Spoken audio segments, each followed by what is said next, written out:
and sugars and proteins that we need in order to grow. And likewise, we will do the same as we develop with our medicine. We will have our drugs and our stimulants and our age mitigating agents.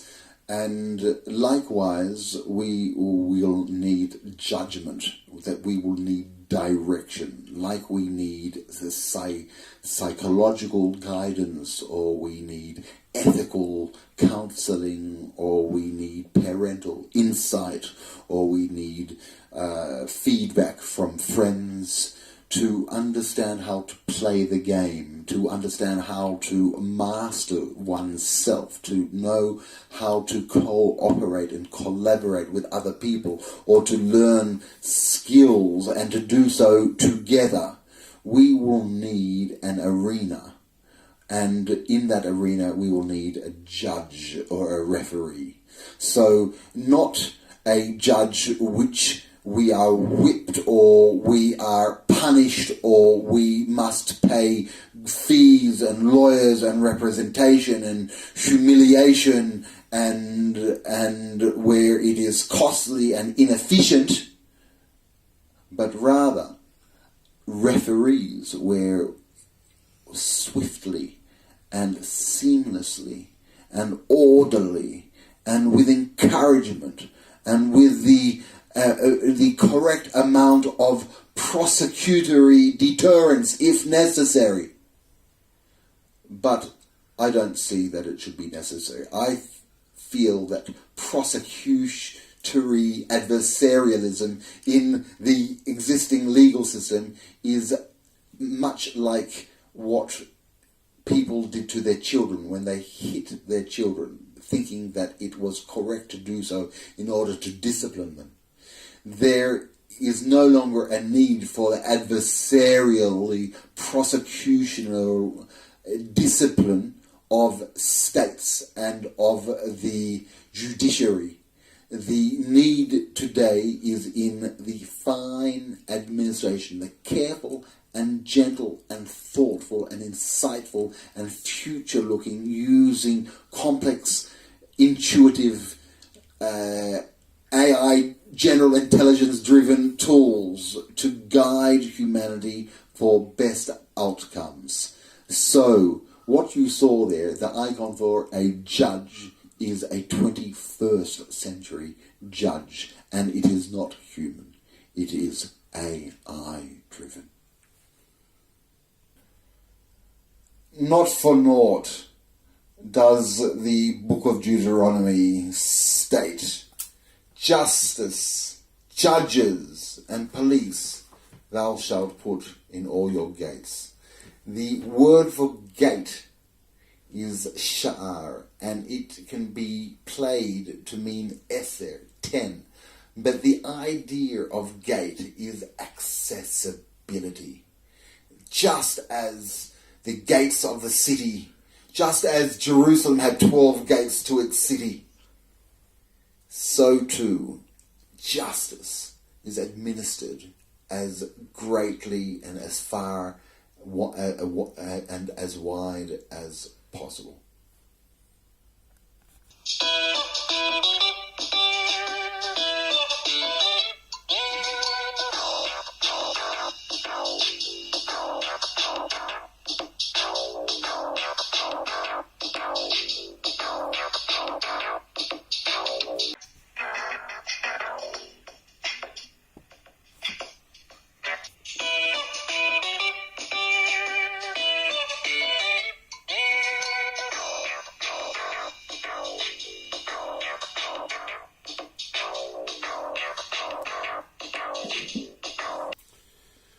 In the socialator that I've been asked about, you see that there is a stamp, an agreement. In the agreement, once an agreement is made, then all the resources and all the tools and all the abilities from all the various sectors, whether they be government, whether they be private, whether they be services, wherever they may be, they are incentivized, they are rallied, they are rushed by all of their officials, whether they be in the government officials or private officials in banking, to provide services. And when they do provide services, they get measured so that their service giving has to be transparent and measurable. And in addition to what you've asked about the agreement, I have created a methodology called the FEVCM, a methodology to measure the contributions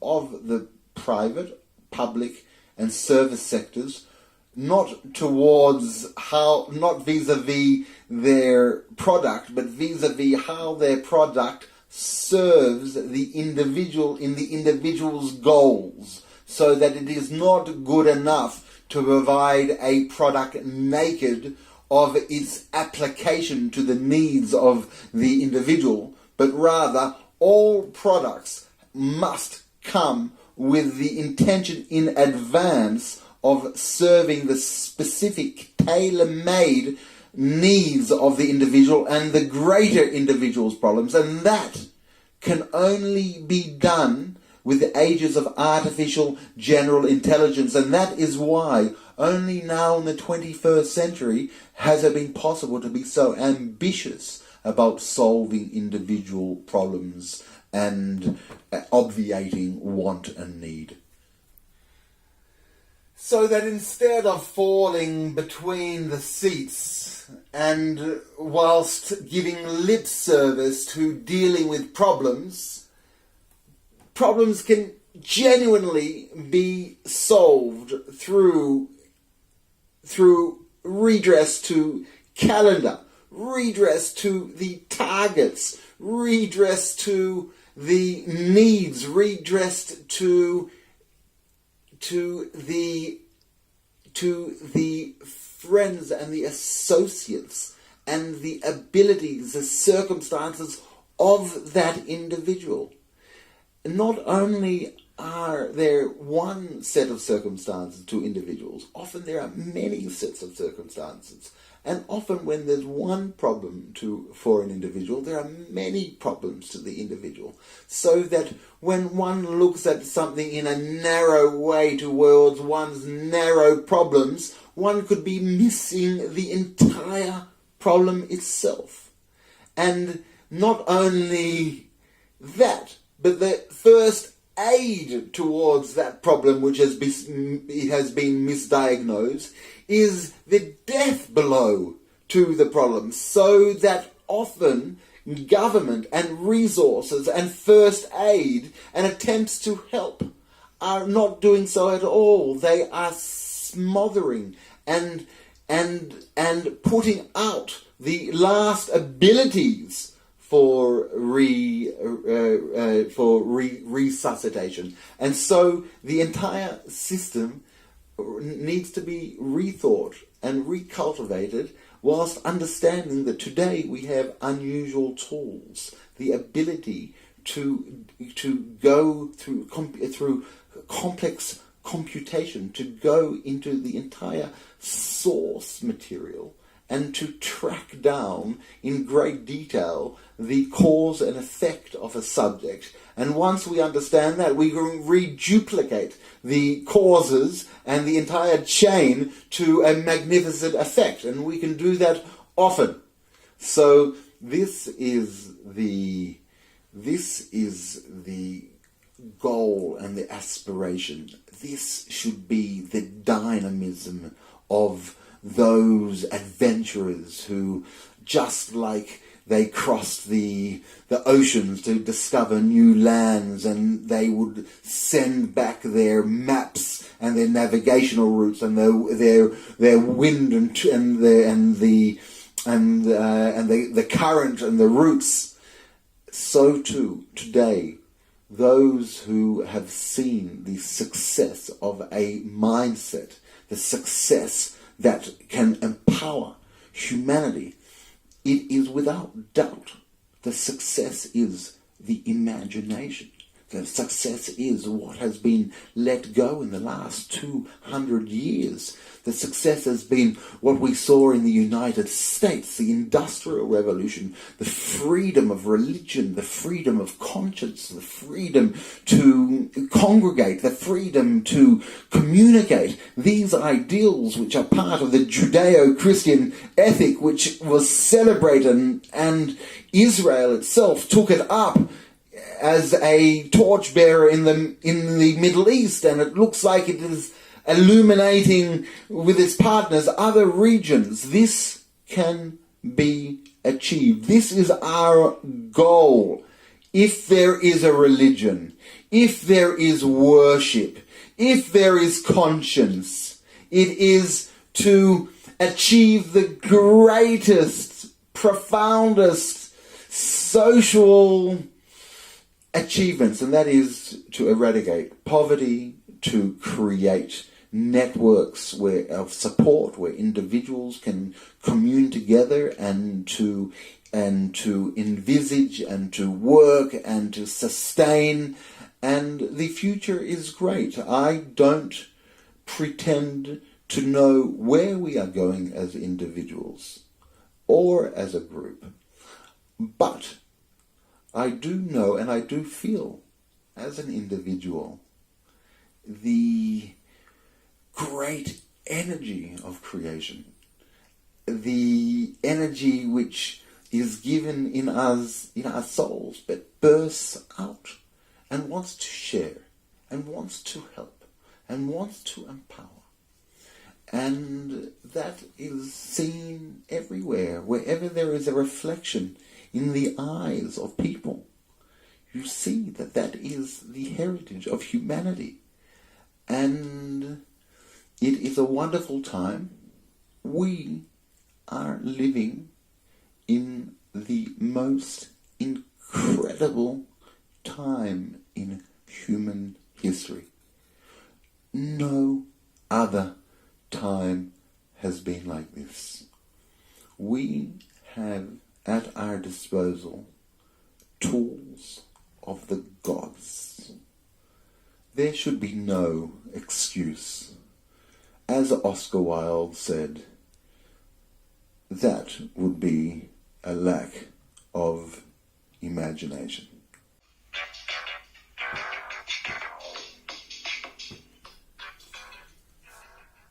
Poverty is for bad managers. Today, when we have Harvard business schools and we have great engineers and we have great scientists and we have great managers of hospitals and complex organizations, mass, grand-scale organizations, there is no reason for there to be a waste of resources, a misplaced resources. Food is thrown out by the hundreds of tons whilst people starve. There are bad allocation of resources, and that is the source of our poverty today, and not because of a lack of materials or a lack of instrumentation. One of the great problems is people. People change. People's commitment to other people change. People's family commitments change. People's emotions change. People's moods during the day change.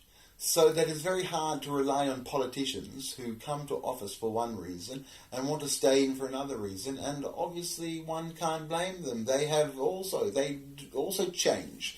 And their ideas also change. So one of the great issues and one of the great problems and one of the needs for great solutions is a way to appoint leadership which is more stable than the way we've appointed it so far. I believe that the most counterintuitive way is actually the best way to identify leadership using artificial intelligence, not using human resources, but using a questionnaire, using data, identifying important subjects, topics, issues which are important to the population at one time, and then identifying the experts in all the fields, from teachers to engineers to scientists to doctors to logicians to managers to whatever they may be, to digital managers, to do the digitalization of government, to identify what the importance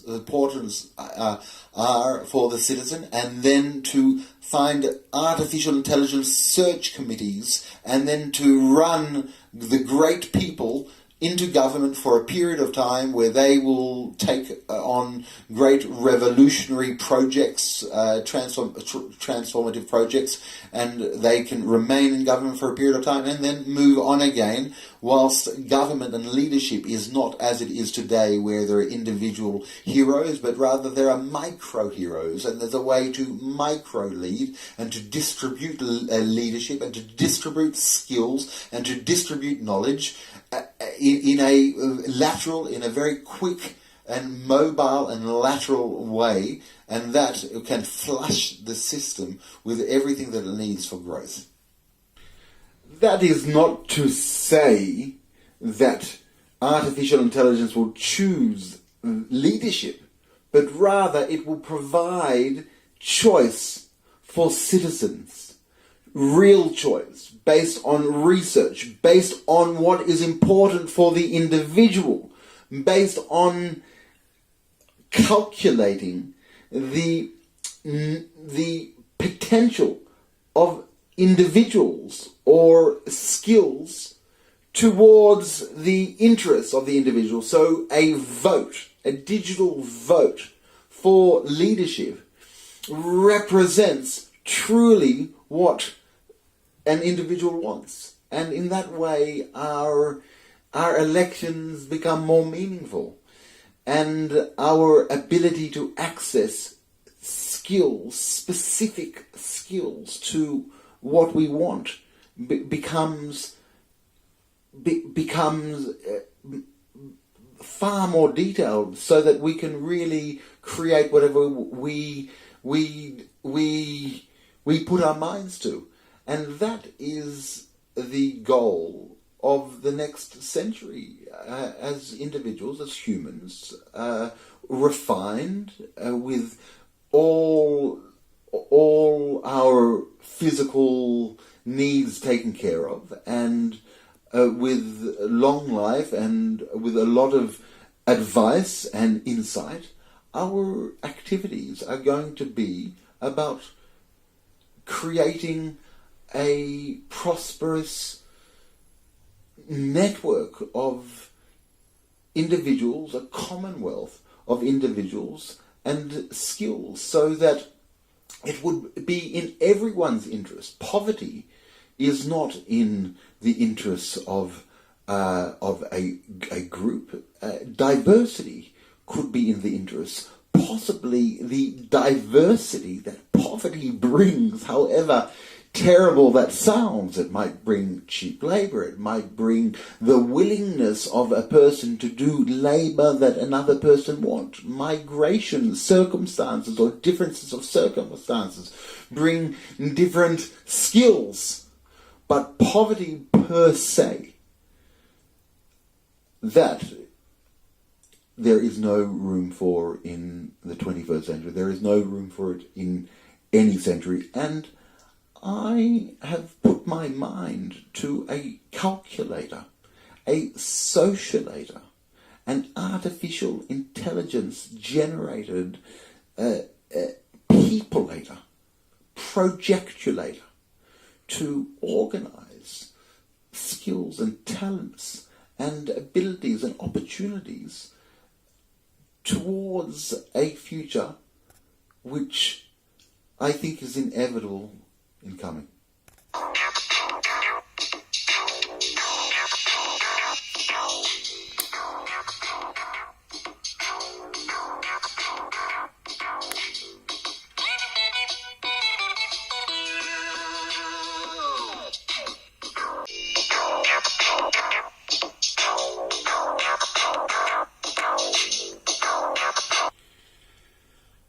I'm getting more questions about poverty, the eradication of poverty. It is a grand idea that I am told is ridiculous, that it is not reflected in reality. And again, I assert that poverty can and will be eradicated. Surplus is on the way. The stage of surplus took place within the biblical story. Joseph, the penultimate story of surplus and predicting surplus and managing surplus. The ability now, through planning and through tools, can endow us with the equipment that we need for our future journey into the future. I say vocational training. Vocational training being understanding one's imagination, getting in touch with what one wants, getting in touch with one's natural skills, learning some new skills, attaining some toys, some instruments, getting a saddle, getting a whip, so to speak, riding the horse, falling off, taking chances, building machinery, playing around, all the process of what children do, of playing and learning and experimenting, the protocol, not of a children's game, but now of a very complex, sophisticated game. But to do so with other people, and to do so with other people's instruments, and to do so with planning, and to do so using like money, but not money, rather incentives, even blockchain structured incentives in which we can micro-share all our abilities to each other in a way, in a sustainable way, that even the fool or the clown could be paid for his humour, or the person that has some skills but they aren't necessarily lendable in the market also can be remunerated in some way. The way of remunerating using dollar cents does not work. So that too can be reformed.